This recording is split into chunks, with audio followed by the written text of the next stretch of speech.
The First World War, or the Great War, started in 1914. The British Empire and their allies, France, Russia, Italy, and America, fought a war against Germany, Austria-Hungary, and the Ottoman Empire.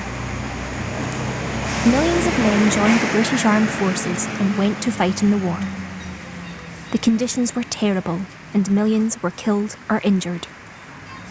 Those that did return home would never be the same again. One of the largest battles of the war took place around the town of Ypres in the Flanders region of Belgium. While serving in Flanders, a young Canadian soldier called John McCrae noticed how bright red poppies grew wild amid the war-torn landscape. Despite the devastation that surrounded him, he was inspired by the poppies that grew there to write the poem In Flanders Fields. His poem became very popular, and the bright red poppy would soon be adopted as a symbol to remember all those who had fought in the war. The First World War ended at 11 o'clock in the morning on the 11th of November, 1918. This was the 11th hour of the 11th day of the 11th month. The war had lasted over 4 years. The 11th of November every year is called Remembrance Day or Armistice Day. After the war ended, people started making paper poppies to sell. They sold poppies to raise money to help the millions of sailors, soldiers and airmen who were coming home from the war. These people are called ex-servicemen and women, or veterans. On Remembrance Day, people wear a poppy, and at 11 o'clock in the morning, the same time the war officially ended in 1918, there is a 2-minute silence. This is for people to remember all the veterans who have served their country in the war, not just the First World War. Remembrance Day happens every year around the world. The poppy isn't the same everywhere. Some countries use different designs for their poppy. In England, Wales and Northern Ireland, the poppy has 2 petals and a leaf. But in Scotland, the poppy has 4 petals and no leaf. All the poppies sold in Scotland are made in the Lady Haig's poppy factory in Edinburgh. The factory was founded in 1926 by Lady Haig, the wife of Field Marshal Douglas Haig, who was the commander of the British Army in France during the First World War.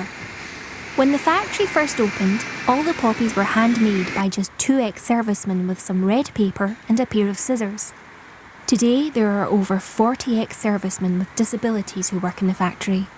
These men make 5 million poppies every year for the Scottish Poppy Appeal.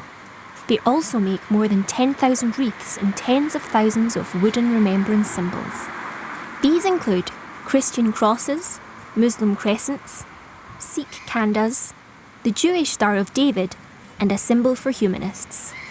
All the poppies are still made by hand, although a machine now cuts out the poppy shape. The ex-servicemen make 2 types of poppy. A poppy with a green plastic stem, and a stick-on poppy. When all the poppies have been made, they're packaged up with collecting tins for the money, then sent to our volunteers all over Scotland. Every village, town and city in Scotland has volunteers who donate their time for free to sell poppies in their local area. Poppies are sold in lots of places. You can find them in shops, supermarkets, offices, schools, factories, churches and hospitals. Volunteers collect the money made from selling poppies. They also hold fundraising events like jumble sales, cake sales and races to raise even more money. Thanks to their hard work, our volunteers raise millions of pounds from the people of Scotland every year. All the money that's made helps ex-servicemen and women in need after serving in the Navy, Army or Air Force. We also help their families, their wives, husbands, partners and children. We help with house repairs, wheelchairs and specially adapted vehicles to help them live in their own homes for longer.